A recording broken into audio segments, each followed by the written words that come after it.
पाहता लोचने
हरे तो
हरी पाहता ते वाट दुर्गीचे पूर्वज ऐसा हरी भक्त भावा कोणी तैसा हरी भक्त भावा तैसा हरी भक्त भावा तुका म्हणे मित्र आशीर्वाद देते तुका म्हणे मित्र आशीर्वाद तुका म्हणे मित्र आशीर्वाद देते तुका म्हणे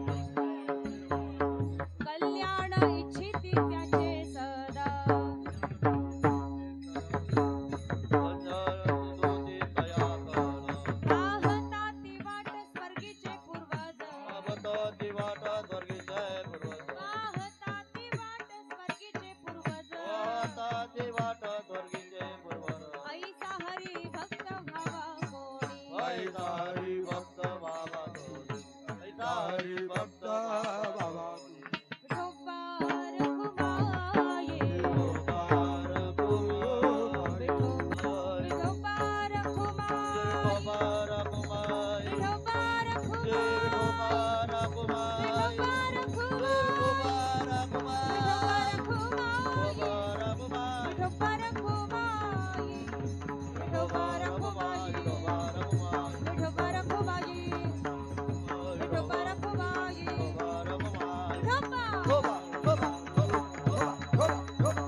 विठोबार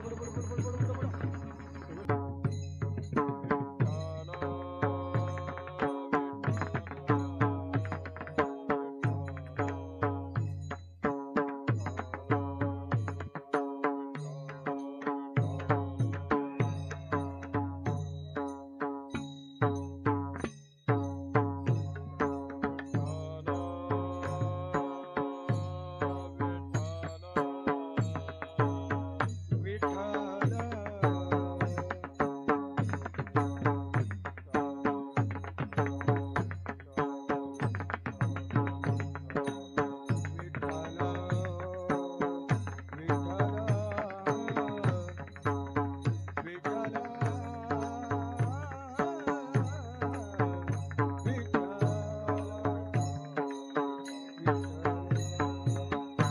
विठोबार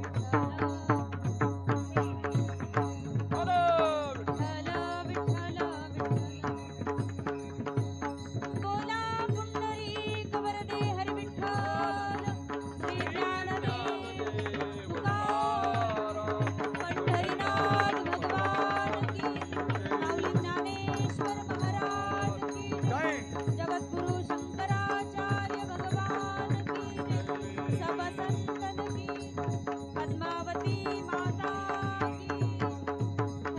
विठोबा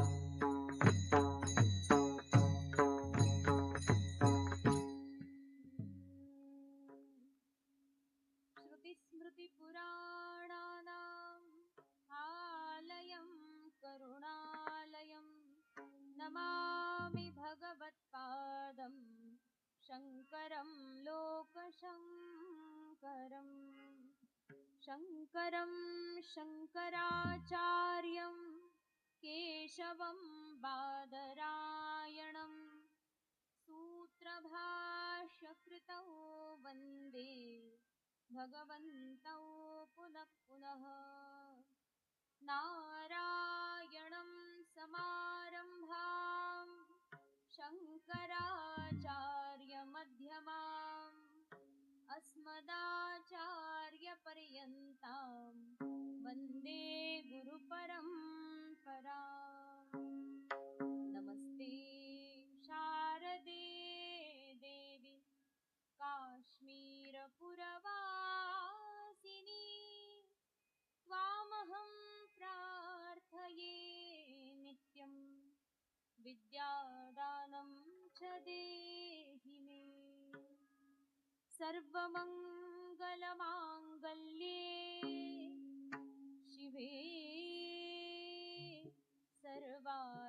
साधिके शरण्ये त्र्यंबके गौरी नारायणी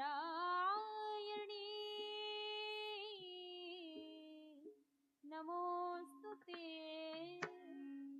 नारायणी नमोस्तुते नारायणी नमोस्तुते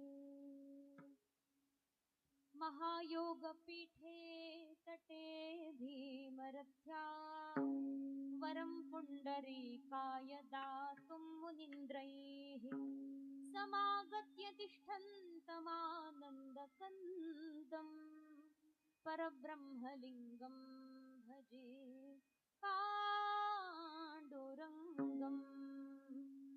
पाण्डुरङ्गाकरो प्रथम नमन पाण्डुरङ्गाकरो प्रथम नमन पाण्डुरङ्गाकरो प्रथम तुझरे चरण वंदाचेया त्यांच्या कृपादारे कसे जावितारो त्यांच्या कृपादारे कसे जावितारो त्यांच्या कृपादारे कसे जावितारो त्यांच्या कृपादारे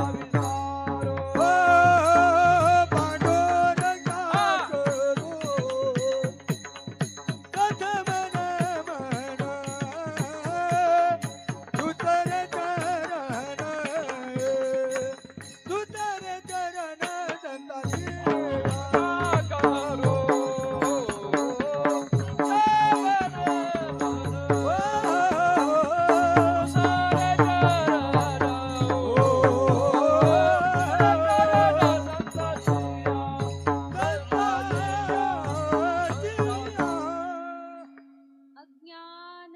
अज्ञानतिमिरान्धस्य ज्ञानाञ्जनशलाकया चक्षुरुन्मीलितं येन तस्मै श्री गुरवे नमः श्री संताची ये माथा चरणावरी चरणावरी संताची ये माथा चरणावरी श्री संताचे ये माता चरणावरी श्री संताचे माता चरणावरी साष्टांग हे करी दंडवत साष्टांग हे करी दंडवत विश्रांती पावलो जय हो. सांभाळा उतरी विश्रांती पावलो सांभाळा उतरी सांग हे करे दंडवत साष्टांग हे करे दंडवत विश्रांती पावलो सांभाळा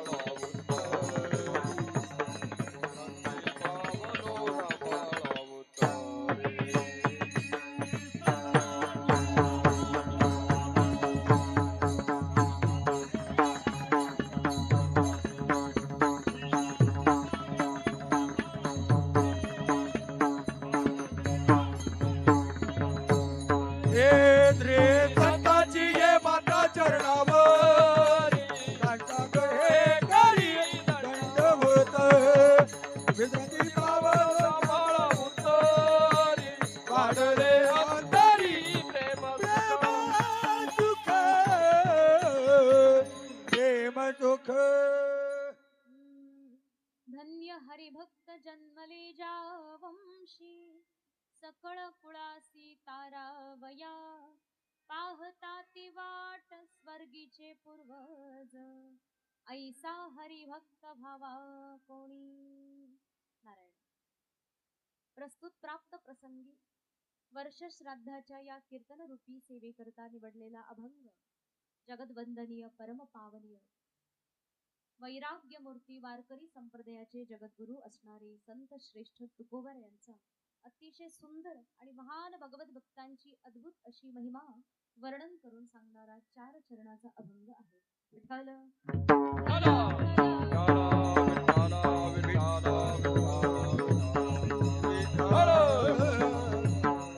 धन्य हरिभक्त जन्मले ज्या वंशी. महाराज म्हटले की असा वंश धन्य आहे ज्या वंशामध्ये भगवंताचा भक्त जन्माला आला. म्हणून धन्य हरिभक्त जन्मले ज्या वंशी.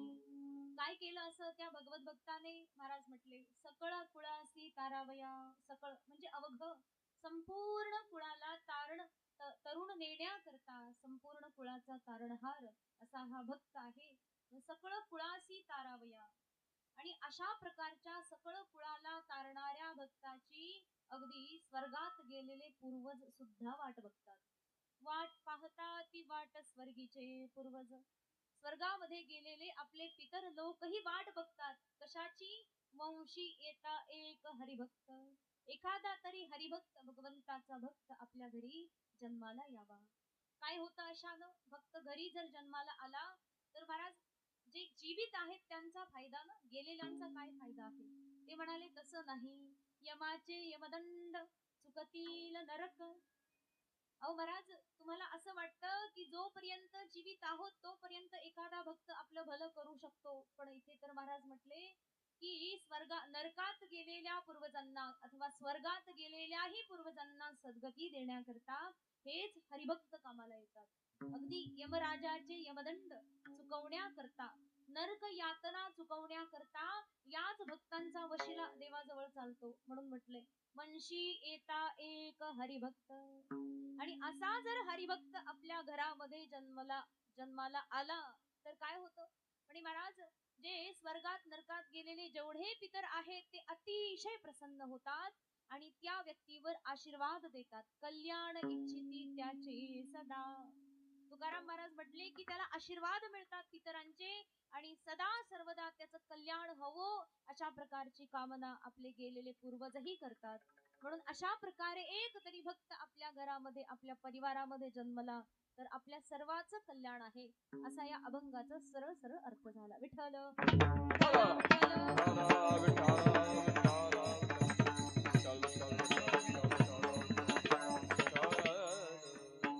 आज या ठिकाणी स्वर्गवासी रंभाबाई बाबूराव हंडोरे यांच्या प्रथम पुण्यस्मरणानिमित्त आयोजित हे कीर्तन आहे.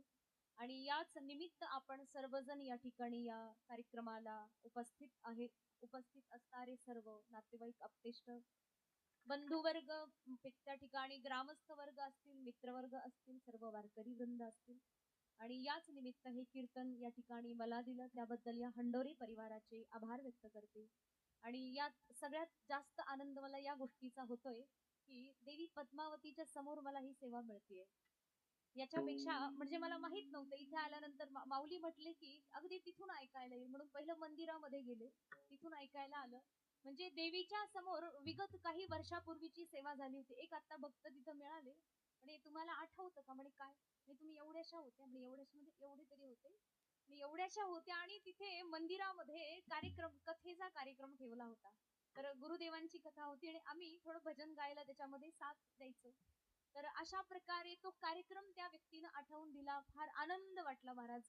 तो पूर्वीचा म्हणजे त्या व्यक्तीनंही किती अगदी मनामध्ये ठेवला आणि वरून म्हणे तुम्ही ऐगिरी नंदिनी भजन म्हटले होते. म्हणे वा वा महाराज किती ध्यान देऊन त्या ठिकाणी त्या कार्यक्रमाचं स्मरण त्यांनी ठेवलं. मला नाव त्यांचं लक्षात नाही पण आनंद वाटला, अतिशय प्रेम वाटलं की चला घोसपुरी ग्रामस्थांनी तो कार्यक्रम त्या ठिकाणी अविस्मरणीय असा कोरून ठेवलाय चित्तामध्ये. आणि आज मा पद्मावतीच्या कृपेनं आज या ठिकाणी मला ही सेवा या वर्ष श्राद्धाच्या निमित्त या ठिकाणी मिळाली आणि या सेवेचं माध्यम झालेले हरिभक्त परायण माऊली महाराज सोनवणे आणि त्यांचं या ठिकाणी काही दिवसापूर्वी मला फोन आला. म्हणजे अचानक माताजी करताल का कार्यक्रम? म्हटलं हो ऍडजस्ट करेल. दिवसाचे कार्यक्रम या दिवसात जरा नको वाटतात कारण तापतं ना. पण आता बरं आहे, छत्री धरलीये देवाने नाही का. विठ्ठल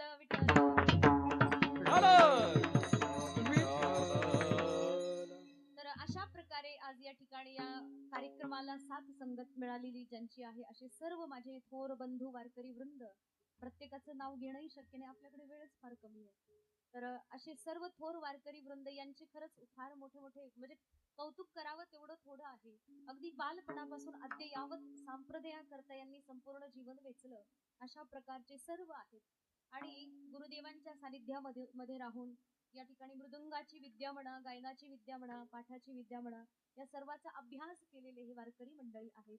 आणि आपला हा बालगोपाळांचा वृंदही माळवी पिंपळगावचाच आहे ना.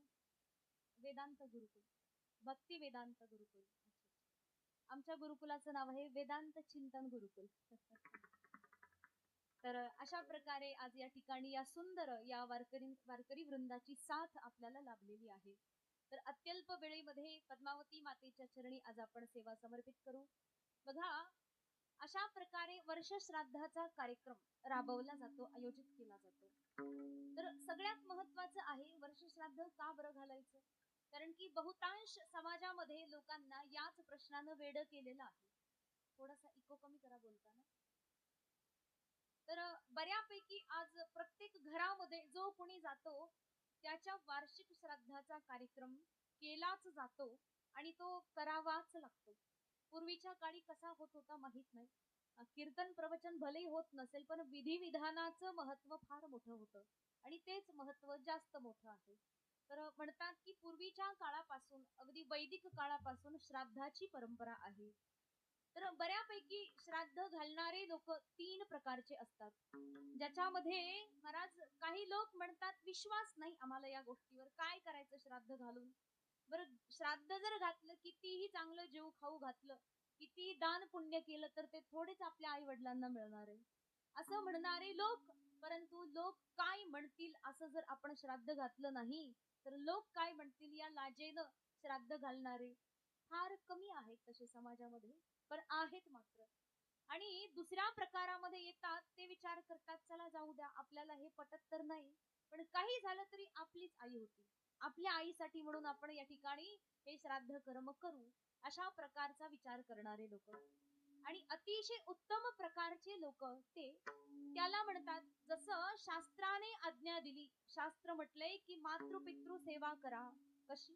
जोपर्यंत आई वडील जीवित आहेत तोपर्यंत, आणि गेल्यानंतर श्राद्धादी कर्मांच्या माध्यमातून, तर्पणादी कर्मांच्या माध्यमातून आई वडिलांना तृप्त करा, त्यांची अशा प्रकारे सेवा करा.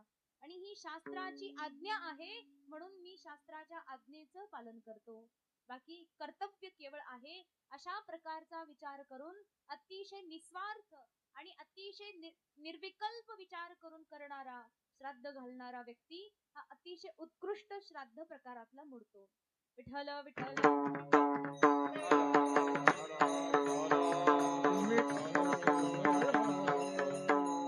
आणि म्हणूनच श्राद्ध घालायला अतिशय गरजेचं आहे.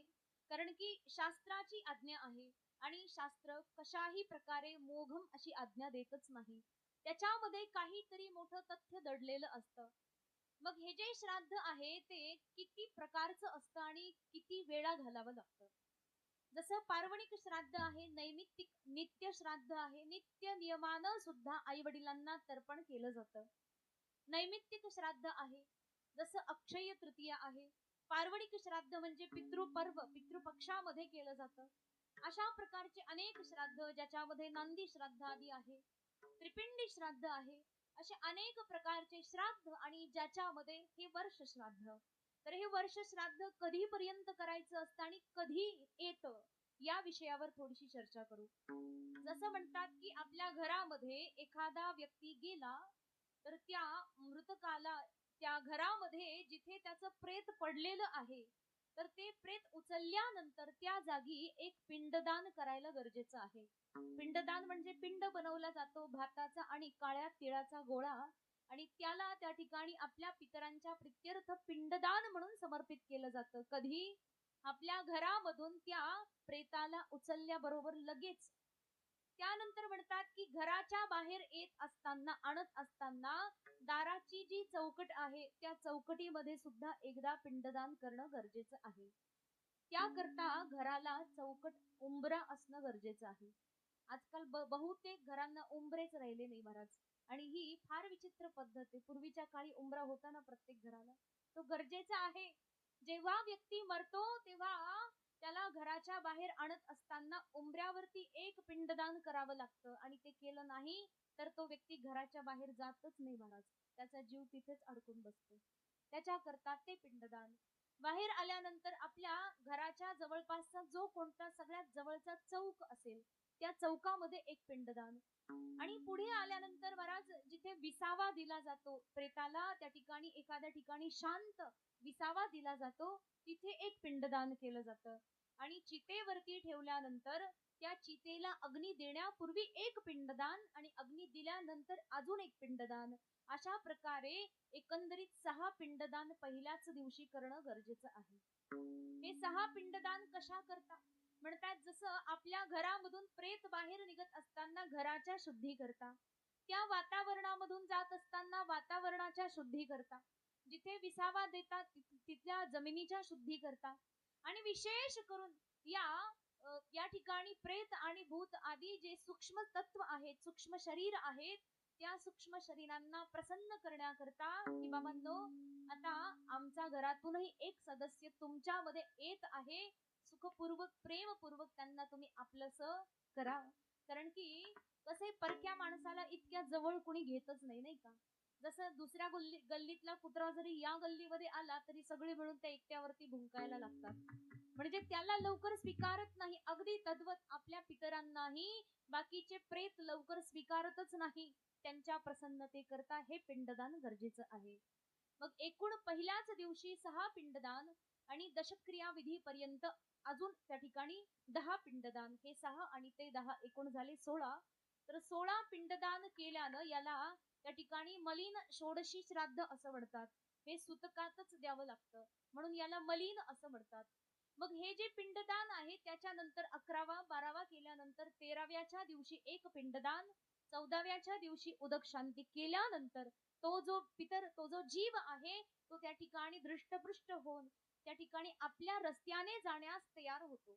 जसं आपण आपल्या या जीवनामध्ये या जगामध्ये जन्माला येण्यापूर्वी आईच्या गर्भामध्ये 9 महिने राहून तयार होतो, बाहेर येण्याकरता आपलं शरीर तिथे बनतं, तयार होतं. त्या शरीराला तयार होण्याकरता जसे 9 महिने लागतात, तसं म्हटले हे जे शरीर आहे या स्थूल शरीराला त्यागल्यानंतर अशाच आकृतीचं एक सूक्ष्म शरीर बनण्याकरता कमीत कमी 14 दिवस लागतात. आणि त्या 14 दिवसांपर्यंत आपल्या उर्वरित परिवारानं त्या मृतकाला दृष्टपृष्ट होण्याकरता एक अशा प्रकारचं पिंडदान करत राहणं गरजेचं आहे. यापुढे म्हटले 14व्या दिवसापासून तो व्यक्ती आपल्या रस्त्याने प्रवास करायला लागतो आणि प्रवास करता करता यमराजाच्या पहिल्या दरवाजाला तो 18व्या दिवशी जाऊन पोहोचतो. 14व्या दिवसानंतर पहिला 18वा दिवस. पण तिथे गेल्यानंतर यमदेवाच्या द्वारात काही त्याचं फुलाचे हार घेऊन स्वागत करायला बसलेले नसतात ते लोक. काय करतात मग? तलवार घेऊन उभे असतात. जो कुणी आला त्याला आर पार तलवार घालतात. किती वेळा?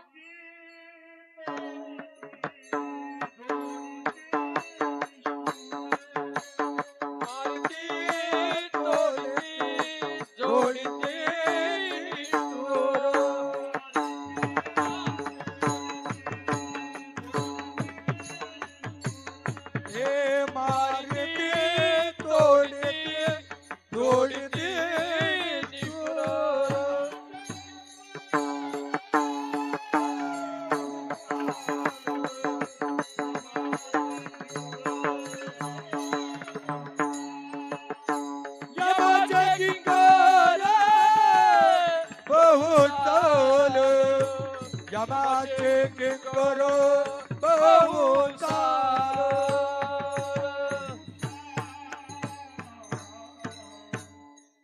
मारिती झोडीती काय केलंय महाराज? मारतात, तोडतात, झोडतात, सगळं करतात. बघा, एक शब्द वापरून महाराज थांबले नाही. आपल्याला काही एवढ्यात थोडी कळतंय. त्याच्याकरता सगळ्या तुम्हाला ज्या भाषेत समजतंय बघा, मारिती म्हटले नाही कळालं, तोडीती म्हटले तरी नाही कळालं, मग झोडीती म्हटले आता कळालं. निष्ठुर, अतिशय क्रूरपणे, निष्ठुरपणे ते यमराजाचे जे किंकर आहेत ना, ते महाराज अतिशय क्रूरपणे आपल्याशी व्यवहार करतात. आर पार तलवारीचे घाव लाखो वेळा करतात. तुम्ही म्हणणार मग एवढ्या वेळा घाव करेपर्यंत आम्ही जीवित थोडी राहिलो. एकदा आपल्याला एवढासा जरी घाव झाला की महाराज आपली मारायची वेळ येते. मग तिथे यमराजाच्या पुरीमध्ये गेल्यानंतर एक असंख्य वेळा ही तलवार आरपार जाऊच कशी शकते, त्याचं कारण सांगितलं. हे स्थूल शरीर आहे आपलं. या स्थूल शरीराला जास्त कष्ट सोसायचं सामर्थ्य दिलंच नाहीये. थोडेसे कष्ट झाले की ते मरतं लगेच. परंतु सूक्ष्म शरीरामध्ये असंख्य यातना सोसायचे सामर्थ्य दिलेलं देवानं. आणि मग तिथं गेल्यानंतर ते सूक्ष्म शरीर घेऊन तो अनेक कष्ट सहनच करत राहतो. सहन करतो म्हणजे काय, त्रास होत नाही असं नाही, भयानक त्रास होतो, पण मरतही नाही. कारण मरूनच तिथं गेलाय ना, अजून काय मरणार आहे. याचा अर्थ तो पहिल्या दरवाजामध्ये 18व्या दिवशी पोहोचतो. भयंकर कष्ट देतात. आणि मग बाकीच्या उर्वरित परिवारानं काय करायचं, म्हणतात आपले पितर आता पहिल्या दरवाजात पोहोचले, मग त्यांना कष्ट होत असतील, त्यांचं कष्ट दूर करण्याकरता, थोडं तरी निवारण करण्याकरता आपण त्यांना मदत करू. तर काय मदत असते, त्यांना कष्ट त्यांचे सोसायचेच आहेत. कष्ट काही वाचत नाहीत, परंतु निदान उपाशी पोटी कष्ट सोसण्याऐवजी जर भरल्या पोटी सोसले तर थोडं बळ मिळतं.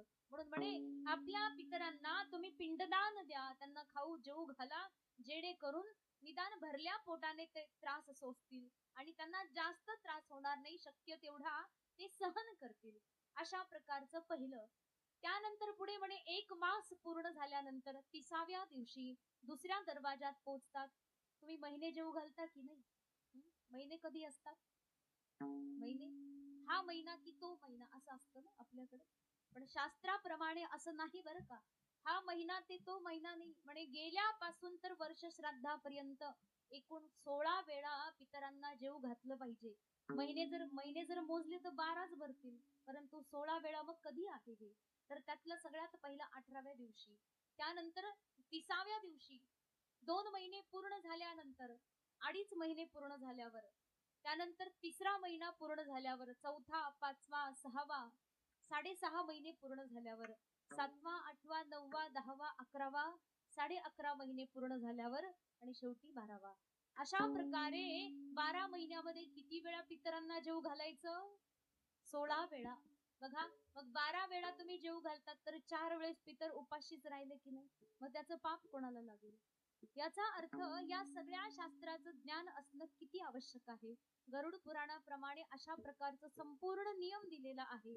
तर हे सगळ्यात पहिलं मलिन षोडशी श्राद्ध होतं आणि वर्ष श्राद्धापर्यंत हे उत्तम षोडशी श्राद्ध असं याला म्हटलं जातं. आणि याच्याच माध्यमातून पितरांचे अनेक कष्ट दूर करण्याचे फार मोठे मोठे प्रयत्न या ठिकाणी केले जातात. पण हे करतं कोण? म्हणे याचा सर्वोत्तम अधिकार पुत्राला आहे, मुलाला आहे. मुलगा नसेल तर मग एखाद्याला जावई असेल, जावई करू शकतो. म्हणे एखाद्याला त्या ठिकाणी दुसऱ्याचा मुलगा, दुसऱ्याचा म्हणजे भावाचा मुलगा इत्यादी लोक करू शकतात. पण सर्वोत्तम पिंडदान हे पुत्रच करू शकतो. पुत्र नसेल तर बाकी लोकांचं पिंडदान एवढ्या लवकर स्वीकार होत नाही. परंतु काही लोकांचा प्रश्न येतो, महाराज एखादा व्यक्ती, एखादा साधू किंवा एखादा सज्जन म्हणा, आणि त्याला एकच पुत्र होता, बाकी कोणीच नाही त्याला, तो एकच पुत्र होता आणि तोही संन्याशी बनून गेला. आणि मग अशा संन्याशी बनून गेलेल्या संन्याशी बनून गेलेल्या मुलाच्या आई वडिलांचं काय होईल? त्यांना कोण पिंडदान करेल? त्यांचं तर्पण कोण करेल? आणि पिंडदान तर्पण आधी झालं नाही तर ते अतृप्तच राहतील आणि भटकतील. मग अशा प्रकारच्या शंकेचं समाधान काय आहे असं विचारलं तेव्हा महाराज सांगतात अभंगाच्या पहिल्या चरणात, धन्य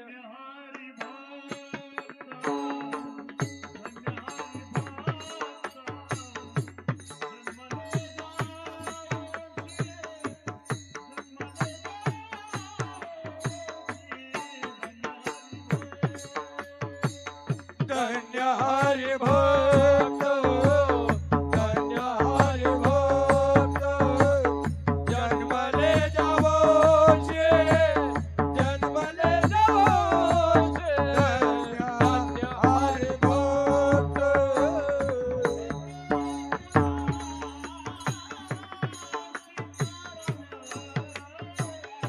सकल जनाचे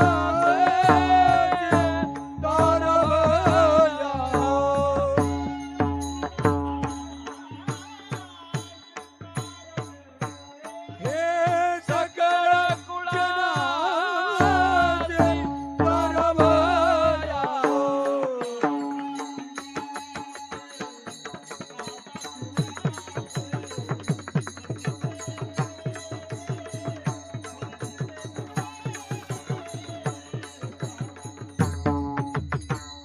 पाहता ते वाट पाहता ते वाट स्वर्गेचे पूर्वज स्वर्गेचे वाट स्वर्गेचे पूर्वज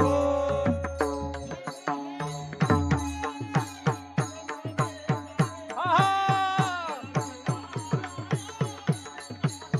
जय हो! धन्य हरी भक्त जन्मले नावोनी सकळ तळासी तारावया देवयो. धन्य हरिभक्त जन्मले ज्या वंशी सकळ कुळासी तारावया. महाराज अहो तुम्हाला काय अशी शंका पडली की एखाद्या घरामध्ये जर एखादा भक्त जन्मला आणि तो अखंड भगवंताचीच भक्ती करत राहिला आणि जर एखादा संन्याशीच बनून गेला, जसं आदि भगवतपाद शंकराचार्य महाराज आहेत बघा, त्यांच्या घरामध्ये त्यांच्या व्यतिरिक्त कुणीही नाही. वडील तर अगोदरच स्वर्गवासी झाले आणि आई फक्त घरामध्ये आहे आणि अशा स्थितीमध्ये आचार्य 8व्या वयामध्ये संन्यास धारण करतात आणि घरद्वार त्याग करून संपूर्ण भारत देशाचं पैदल भ्रमण करतात, दिग्विजय यात्रा करतात. मग अशा संन्याशी माणसाच्या, अशा आचार्यांसारख्या आईच्या या ठिकाणी पितरांचं जे काही तर्पण आहे ते कसं होईल महाराज. असे अनेक उदाहरण आहेत की घरामध्ये एकुलता एक मुलगा संन्याशी झाला किंवा भक्त बनून गेला, तो कशाही प्रकारे तर्पणादी कर्म करू शकत नाही. तर मग अशा प्रकारच्या आई वडिलांचं काय होईल महाराज. जेव्हा असा भलताच मोठा प्रश्न होता तेव्हा याचं उत्तर तर हेच आहे, धन्य हरिभक्त जन्मले ज्या वंशी. अहो महाराज तो वंश धन्य आहे, तो वंश अतिशय धन्य आहे ज्या वंशामध्ये हरिभक्त जन्माला आले. किंवा असंही म्हटलं जातं, धन्य हरिभक्त, ते हरिभक्त ही धन्य आहेत जे त्या वंशामध्ये येऊन त्या वंशाला त्या ठिकाणी संपूर्ण पापमुक्त करून भगवंत धामाला त्या ठिकाणी घेऊन जातात. एवढं सामर्थ्य त्यांच्याकडे आहे. म्हणजे एक तर तो वंशही धन्य आहे आणि दुसरं म्हणजे ते हरिभक्तही धन्य आहे. का बरं असं काय केलं त्यांनी. म्हणतात हरिभक्त, भक्त या शब्दाचाच अर्थ फार मोठा होतो. भक्त म्हणजे भज सेवायाम या धातूपासून बनतो. भज, भज म्हणजे काय, भज सेवायाम, सेवा अर्थामध्ये लागलेला हा धातू. अखंड भगवंताची सेवा. कशी सेवा म्हणतात, अत्यंत चित्त कसं निष्कपट असावं, चित्तामध्ये छल छद्र आणि कपट अशा प्रकारचा कोणताही दोष नसावा आणि कायिक वाचिक मानसिक समर्पित बुद्धीनं कर्तव्य म्हणून केवळ कर्म करून अखंड भगवंताच्या चरणावरती ज्याची प्रीती आहे, ज्याचं चित्त अखंड भगवंताच्या चिंतनामध्ये भजनामध्ये रमलेलं आहे, यालाच खरी भक्ती असं म्हणतात.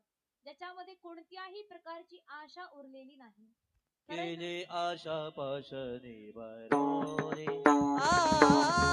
गेले आशा पाश निवारोने गेले आशा पाश निवारोने हो, गेले आशा पाश निवारो. भक्त ऐसे दादा जे देई ओ दास, भक्त ऐसे दादा जे देई ओ दास. ऐसे दाना जे देई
गेले आशा पाश निवारोनी. बघा, असाच खरा भक्त आहे ज्या भक्ताच्या चित्तामध्ये असणारी सर्व आशा पूर्णतया निवारून गेली. आशेला पाश म्हटलेलं आहे. नाथ महाराजांच्या भागवतामध्ये एकूण 8 प्रकारचे पाश सांगितलेले आहेत. पण इथे त्या 8 पाशांपैकी केवळ एकाच पाशाचं वर्णन केलं, तो म्हणजे आशा पाश. का बरं? म्हणतात ही एकच आशा पाश असं आहे की एक जरी लागलं तरी बाकीचे सगळे आपोआप येतात, आणि हे एक जरी तुटलं तरी बाकी आपोआप तुटायला लागतात.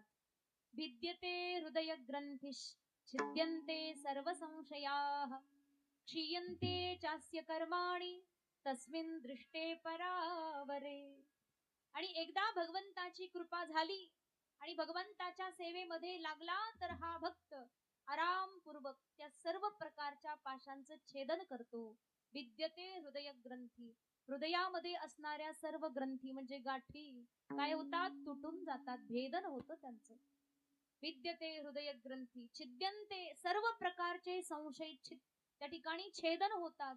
सर्व संशय गेल्यानंतर काय म्हणतात? त्या भगवंताच्या चरणावरती चित्त रमून जातं. पण हे सगळं कशातून घडतं?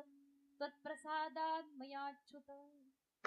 बघा, भगवान परमात्म्याला अर्जुनही म्हटला की भगवंता केवळ तुझ्या प्रसादातूनच हे शक्य आहे, इतरत्र कुठेही गेलो तर हे शक्य नाही. परंतु या सगळ्यामध्ये बघा, भगवान परमात्मा सगळं स्वीकार करतो बरं का. पण अशा काही गोष्टी आहेत ज्या भगवंताला भक्ताच्या चित्तामध्ये असलेल्या अजिबात आवडत नाही. आणि मुळातच या काही गोष्टी असतील तर त्याला भक्त म्हणताच येत नाही. कोणत्या अशा गोष्टी ज्या देवाला आवडत नाही? निर्मल मन जना सो मोहि पावा, निर्मल मन जना सो मोहि पावा. निर्मल मन जना सो मोहि पावा. निर्मल मन जना सो मोहि पावा.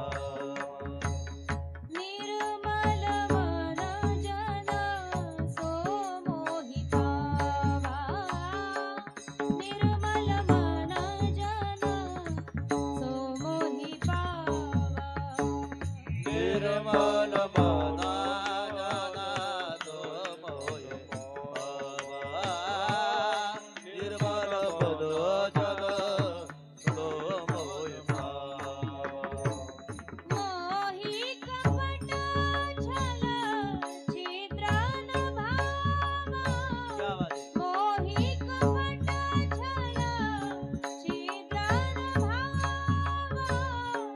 निर्मल मन जना हाँ. सो मोहि पावा, निर्मल मन जना सो मोहि पावा. निर्मल मन जना सो मोहि पावा. निर्मल वरदान सो मोहि पावा.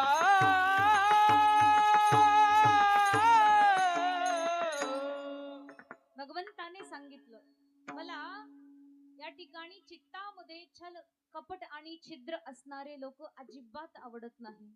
मग देवा आवडतं तरी काय? भगवंताने सांगितलं, निर्मल मन जना सो मोहि पावा. काय आवडतं? निर्मळ मनाचे माणसं भगवंताला आवडतात. किती सोपं उत्तर दिलं बरं. निर्मळ मनाचे माणसं आवडतात. आणि मनामध्ये मळ असतो कशा कशाचा? म्हणे छल, दुसऱ्याला छळायचं. आणि दुसऱ्याला छळणारा माणूस खरं तर स्वतःलाच छळत असतो, हे त्याला कळतच नाही. दुसऱ्याला छळणं हे स्वतःच छळणं आहे, आणि हेच छळणं भगवंताला आवडत नाही. दुसऱ्या प्रति मनामध्ये कपटभाव असणं, हा कपटभाव सुद्धा भगवंताला आवडत नाही. छल, कपट आणि छिद्र हे 3 असे दुर्गुण आहेत जे महाराज साक्षात भगवान जरी आले तरी त्या व्यक्तीचे काढू शकत नाही. हे सगळे दुर्गुण त्याला स्वतःला काढावे लागतात. अतिशय प्रेमपूर्वक निष्ठावंत होऊन अशा भगवंताच्या भक्ताचे दास होऊन अखंड त्यांची सेवा केली तर हे सगळे दोष निघून जातात. म्हणून सेवा भाव ही सर्वोत्तम आहे, आणि या सेवा भावालाच वास्तविक भक्ती असं म्हणतात. अशा प्रकारचे भक्त जर आपल्या घरामध्ये जन्माला आले तर ते कुळ पावन होऊन जातं. आणि ते कुळच पावन होत नाही महाराज. जसं शास्त्री सांगते, कुलम पवित्रम जननी कृतार्था वसुंधरा पुण्यवती च तेन. जेथे हरीचे दास जन्म घेते जेथे हरीचे दास.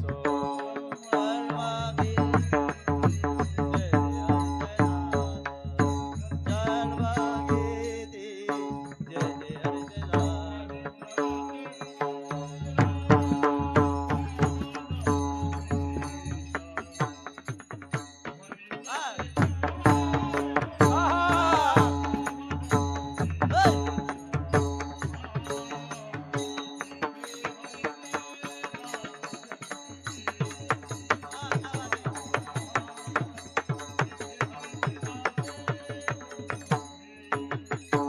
पवित्राचे कोळा पावन तो देश. पवित्राचे कोळा पावन तो देश. जेथे हरीचे दास जन्म घेते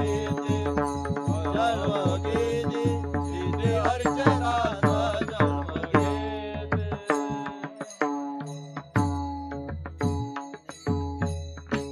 पवित्र ते कुळ पावन तो देश जेथे हरीचे दास जन्म घेती. ते कुळ पवित्र आहे महाराज आणि तो प्रदेश पूर्ण पवित्र आहे, पावन आहे, ज्या ठिकाणी भगवंताचे भक्त जन्म घेतात. कुलम पवित्रम जननी कृतार्थ. ते कुळ पवित्र होऊन जातं. जन्माला घालणारी आई ती कृतार्थ होऊन जाते. केलेल्या कष्टाचं चीज झालं असं ती समजते.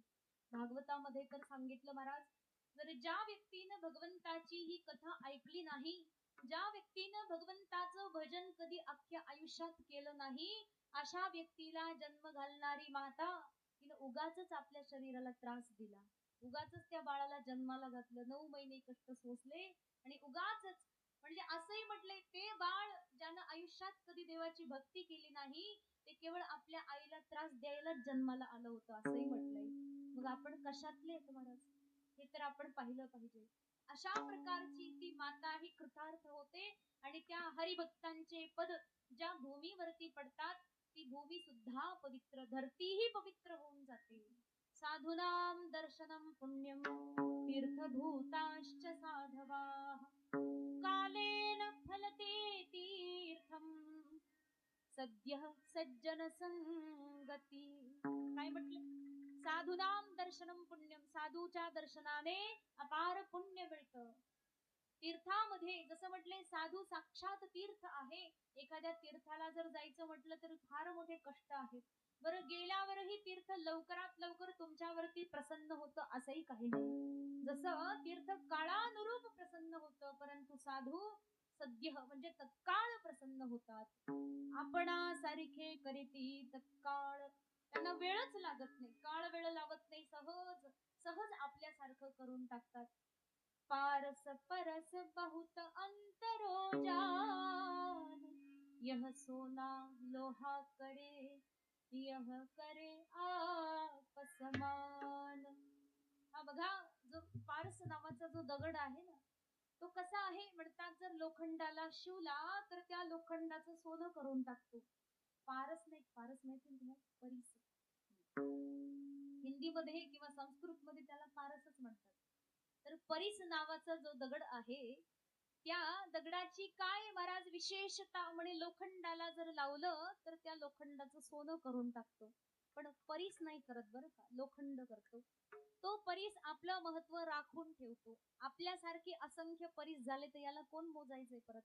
त्याच्यामुळं तो परीस आपलं महत्व राखून दुसऱ्याला सोनं करतो. पण साधू तसे नाही बरं का. एवढे यह करे आप समान. साधूच्या संगतीमध्ये जा आणि जो व्यक्ती साधूच्या संगतीत गेला तो साधू स्वतः सारखं करून टाकतो समोरच्याला. साधू मध्ये आणि त्या व्यक्तीमध्ये, त्या भक्तामध्ये काही अंतर राहत नाही. अशा प्रकारचं सामर्थ्य त्या हरिभक्तांच्या मध्ये आहे. म्हणून असं कुळ धन्य आहे ज्या कुळामध्ये असे हरिभक्त जन्माला येतात. धन्य हरिभक्त जन्मले ज्या वंशी सकळ कुळासी. सकळ म्हणजे कोणतं म्हणे, गेलेलं जे कुळ आहे, कुठपर्यंतच म्हणे मोजता येणार नाही तिथपर्यंतच गेलेलं जे कुळ आहे, आता जे कुळ आहे आणि येणार या पुढे जे कुळ येणार आहे या सर्व कुळाचा उद्धार तो साधू करू शकतो.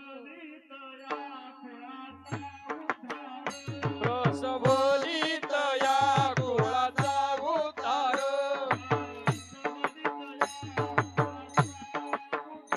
रस बोलित या कुळाचा उतार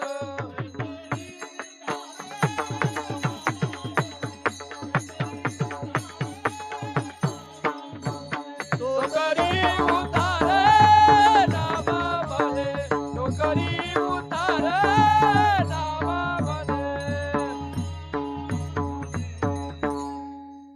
बघा मग अशा प्रकारे ते हरिभक्त जन्माला आले की संपूर्ण कुळ त्या ठिकाणी तरुण जातं. एवढं मोठं सामर्थ्य त्या हरिभक्तांच्या मध्ये आहे. आणि मग असे हरिभक्त आमच्या घरी जन्माला यावे अशी कोणाची इच्छा असते? अभंगाचं दुसरं चरण. पाहताची वाट स्वर्गी जे पूर्वाजा पाहता आची वाट स्वर्गी जे पूर्वाजा आजी वाट स्वर्गीचे पूर्वज पाहताची वाट स्वर्गीचे पूर्वज पाहता आची वाट स्वर्गी जे पूर्वाजा पाहता आची वाट स्वर्गी जे पूर्वाजा आजी वाट स्वर्गीचे पूर्वज आजी वाट स्वर्गीचे पूर्वज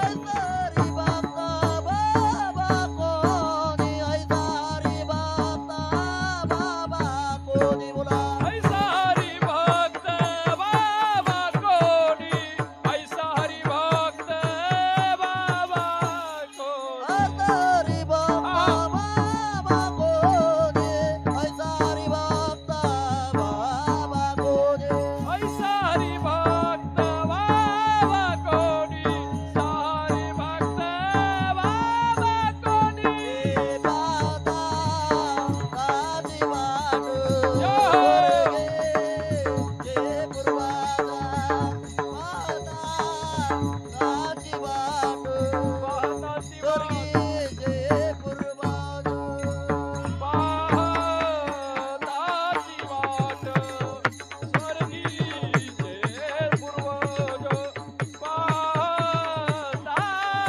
वाट स्वर्गीचे पूर्वज हे पाहत देवाट स्वर्गीचे पूर्वज हे ऐसा हरिभक्त ऐसा हरिभक्त गोडे वा वा पाहता ती वाट वाट बघता तो महाराज. कोण वाट बघत? स्वर्गीचे पूर्वज. अगदी स्वर्गात गेलेले आपले पितर पूर्वज सुद्धा अशा आपल्या घरामध्ये एक तरी भक्त जन्माला यावा याची वाट बघतात. पाहतात ती वाट स्वर्गीचे पूर्वज. ऐसा हरिभक्त व्हावा कोणी. कैसा हरिभक्त महाराज? कसा हरिभक्त घरामध्ये पाहिजे? म्हणतात असा हरिभक्त ज्याच्या मुखामध्ये अखंड नाम आहे, चित्तामध्ये भगवंताप्रती अखंड प्रीती आहे आणि जगाच्या कल्याणार्थ जो सदैव तत्पर आहे. असा हरिभक्त आमच्या घरी जन्माला यावा जेणेकरून काहीतरी पुण्यफळ आम्हालाही मिळेल. कारण तसं आहे, जर आपण आपल्या घरामध्ये आणि अशा प्रकारे अखंड भजन करतच राहिलो तर आपल्या भजनाचं बरंचसं पुण्यफळ आपल्या पितरांच्या खात्यात आपोआप जमा होतं आणि त्यातून त्यांचं सगळं पाप दूर होऊन सहजपणे भगवान परमात्म्याच्या धामापर्यंतची ही प्राप्ती होण्याचं सामर्थ्य त्यातून मिळतं. किंबहुना पाप दूर होऊन निदान परत मनुष्य योनी मिळून भगवंताच्या भक्तीची बुद्धी तरी त्यांना मिळते. अशा प्रकारचं एवढं मोठं त्या ठिकाणी सामर्थ्य या हरिभक्तांच्याकडे असतं. हरिभक्तांच्याकडे सामर्थ्य कशामुळे आलं? केवळ भगवंताच्या भजनामुळं. आणि म्हणूनच महाराज भगवंत धन्य आहे, त्या भगवंताच्या भजनाचं सामर्थ्य धन्य आहे आणि ते भजन करणारे भक्तही धन्य. धन्य जगी तोची एक हरी रंगिनाचे, हरी रंगिनाचे. धन्य जगी तोची एक हरी रंगिनाचे, हरी रंगिनाचे. धन्य जगे तोचे हरे रंगिनाचे, हरे रंगिनाचे. धन्य जगे तोचे हरे रंगिनाचे, हरे रंगिनाचे. राम कृष्ण वासुदेव सदा स्मरे वाचे, राम कृष्ण वासुदेव सदा स्मरे वाचे. धन्य जगी तोची एक हरी रंगिनाचे, हरी रंगिनाचे. धन्य जगी तोची एक हरी रंगिनाचे, हरी रंगिनाचे. रामकृष्ण वासुदेव सदा स्मरे वाचे. रामकृष्ण वासुदेव सदा स्मरे वाचे. धन्य जगी तोची एक हरी रंगिनाचे, हरी रंगिनाचे. धन्य जगी तोची एक हरी रंगिनाचे, हरी रंगिनाचे.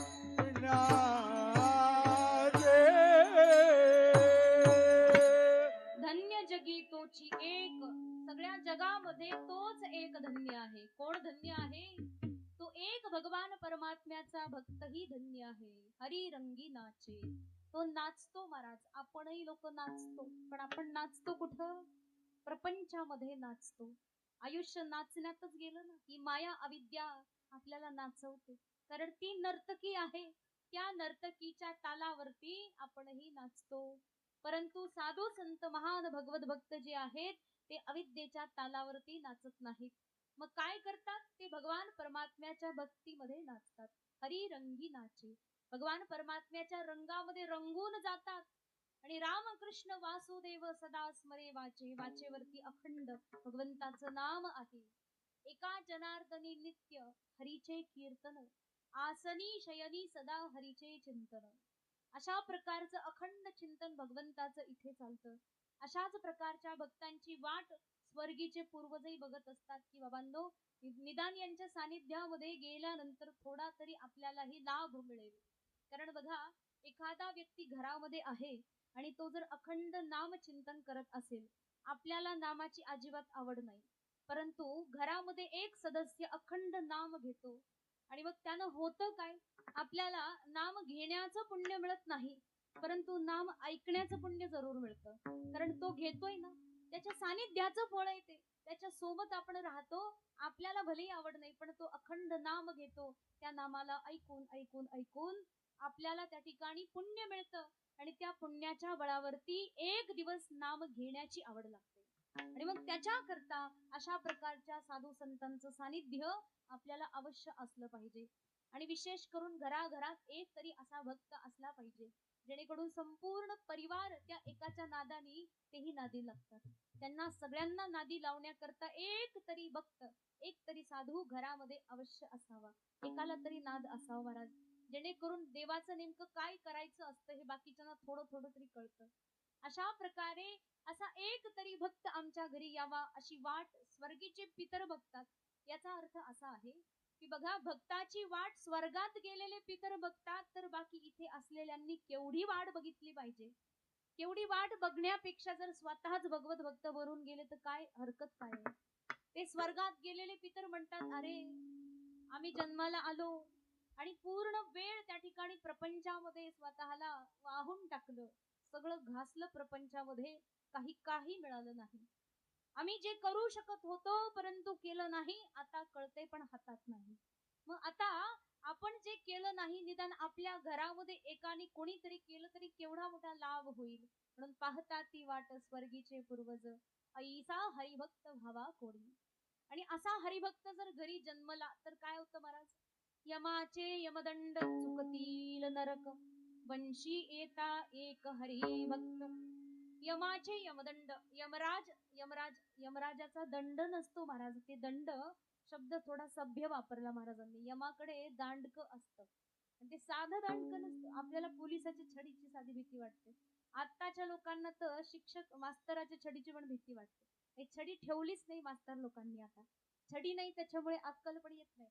छडी असेल तर बुद्धी येते ना, सभ्यता येते, संस्कृती येते, आदर त्या ठिकाणी वडीलधाऱ्या लोकांचा कसा करायचा हे सगळं शिकतो माणूस.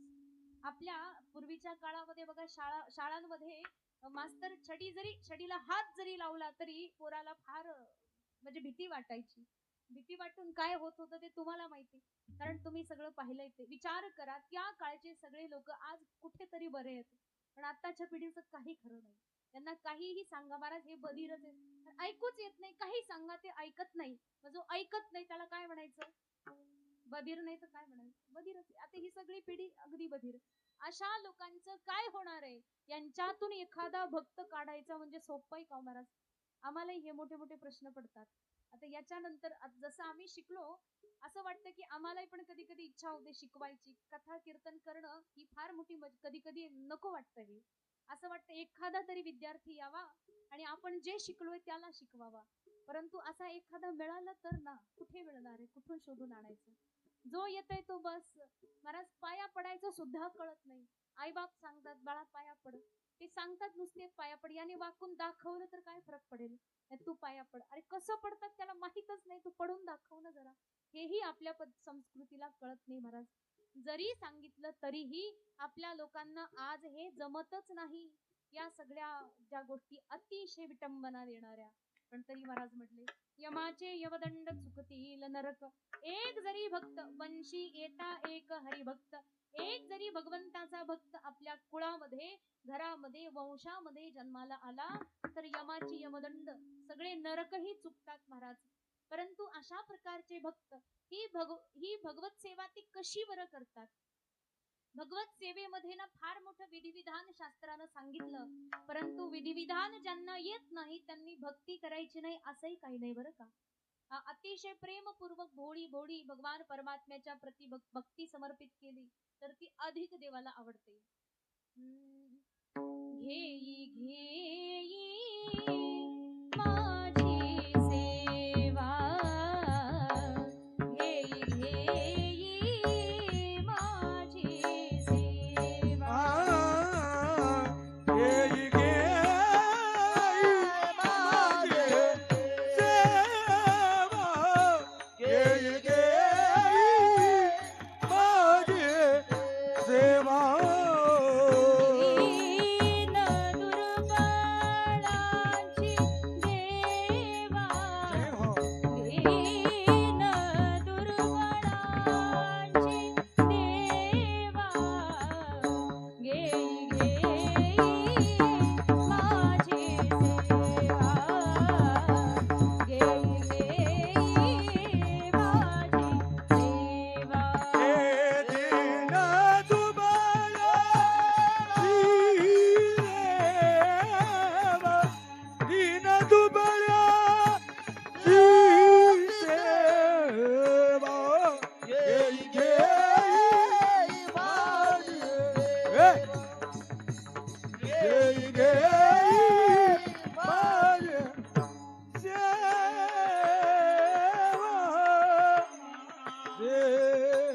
घेई घेई माझी सेवा. आपल्यासारखे लोक कसे दीन आहेत, अतिशय दीन, हीन, दुर्बळ, अशक्त आहेत. बुद्धीही नाही, धनही नाही, तनही ठीक नाही, कोणत्याही प्रकारे आपण त्या ठिकाणी दुरुस्त नाही. अशा स्थितीमध्ये भगवंताची कशी सेवा करायची? म्हणजे जशी जमेल तशी. बाकी सगळं जरी ठीक नसलं तरी मन तरी ठीक ठेवा, आणि मन ठीक असेल तर बाकी भगवान परमात्म्याला काही लागत नाही. अगदी मनपूर्वक भगवंताचं जिथे आहे तसं, जसं आहे तसं, जे आहे ते अशा प्रकारे समर्पित करा. जसं महाराजही म्हटले ना, ठाईच बैसोनी करा एक चित्त, आवडी अनंत आळवावा. तुम्हाला असं वाटतंय की माझ्याकडे शरीर ठीक नाही, धन नाही, तर मी बाकी कुठे जाऊ शकत नाही, दान पुण्य करू शकत नाही, या सगळ्या कर्माला मी चुकलो म्हणजे मी आता काहीही करू शकत नाही. महाराजांनी त्याच्याच करता विधान बनवलं. अरे कशाला चिंता करतो, ठाईच बैसोनी, एका जागी बस आणि चिंतन कर. भगवंताच्या नामामध्ये चित्त लाव. जर बसता येत नाही, मनक्यामध्ये गॅप आहे, तर झोपून घे, काही हरकत नाही. ठाईचं झोपूनही पण होऊ शकतं, पण ते शब्द तिथे बरा नाही दिसला म्हणून महाराज बैसोनीच म्हटले. परंतु तुम्ही झोपून घेतलं तरी हरकत नाही महाराज. भगवंताला ते नाव सारखंच प्रिय आहे. कसंही घ्या ना, वाकडं तिकडं उलट कसंही घ्या, भगवंताला ते तसंच प्रिय आहे. आणि म्हणूनच सांगितलं, भगवान परमात्म्याच्या या दिव्य नामामध्ये रमलेले ते साधू यमाच्या यमदंडालाही चुकवण्याचं सामर्थ्य ठेवतात. यमाचे यमदंड चुकतील नरक, वंशी येता एक हरिभक्त. म्हणून अशी जशी आहे तशी भोळी भक्ती देवाला समर्पित करायची. विठोबा रखुमाई, विठोबा रखुमाई, विठोबा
आशीर्वाद देती कल्याण इच्छिती त्याचे सदा.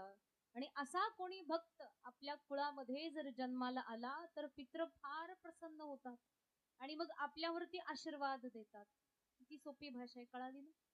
आपल्यावरती ते पित्र प्रसन्न होतात आणि आशीर्वाद, काय आशीर्वाद देतात? म्हणजे तुझं कल्याण हो, कल्याण इच्छिती त्याचे सदा. अशा प्रकारे असा एक जरी हरिभक्त वंशामध्ये जन्मला तर ते पित्र अतिशय प्रसन्न होतात, त्यांचे यमदंड चुकतात, त्यांचं पाप त्या ठिकाणी नष्ट होतं. एवढं मोठं सामर्थ्य त्या हरिभक्तांच्या मध्ये आहे. म्हणूनच वर्ष श्राद्ध जे आहे याच्यामध्ये जसं शास्त्राच्या नियमाप्रमाणे तर्पणादी कर्म आहे हे माणसाने करावेच, त्याला चुकवू नये. परंतु आई वडिलांच्या प्रित्यर्थ असे सत्कर्म अवश्य करावे, ज्याच्यामध्ये भगवत भजन आहे. स्वतःचं बरं का, नाहीतर पैसे देऊन दुसऱ्याकडून करून घेतलं यालाही काही फार महत्व नाहीये. त्याचं केवळ थोडंसं पुण्य मिळेल. परंतु आजकाल तीच पद्धत झाली, आम्ही पैसे देऊन या ना आमच्याकडे भजनाला, आम्ही तुम्हाला हे देऊन येतात का? अहो काही काही लोक घरामध्ये देव पूजा करायला सुद्धा माणूस ठेवतात रोजानी. काय म्हणायचं यांना? खरी स्थिती. आणि हे सगळं पाहून अति आश्चर्य होतं. पुण्य कोणाला मिळणार आहे? ज्याने पूजा केली त्याला, की जो पूजा करण्याकरता पैसे देतो त्याला. कोणाला पुण्य मिळणार? जो करतो त्याला पुण्य मिळणार महाराज. बरं, जो करतो तो ही मनापासूनच करेल असं काही नाही, तो पैसा भावी आहे, तो त्याचा मनातला भाव नाहीये. अशा पद्धतीनं सर्वथा व्यक्तीनं आपण स्वतः भजन करावं आणि ते भजन आपल्या आई वडिलांना समर्पित करावं आणि त्यातूनच खरोखर आई वडील तृप्त होतात, प्रसन्न होतात. हा भाव आपण राखला पाहिजे. अशा प्रकारे या वर्ष श्राद्धाच्या निमित्त आज या ठिकाणी या तुकोबऱ्यांच्या 4 चरणाच्या अभंगाच्या माध्यमातून थोड्याशा वेळेत चिंतन करण्याचा आज योग आला. आज या ठिकाणी कैलासवासी रंभाबाई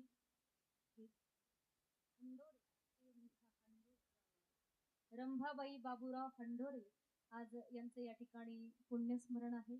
आणि या निमित्त आयोजित कार्यक्रम ज्या ठिकाणी माऊली महाराजांनी मला या कार्यक्रमाचं निमंत्रण दिलं होतं.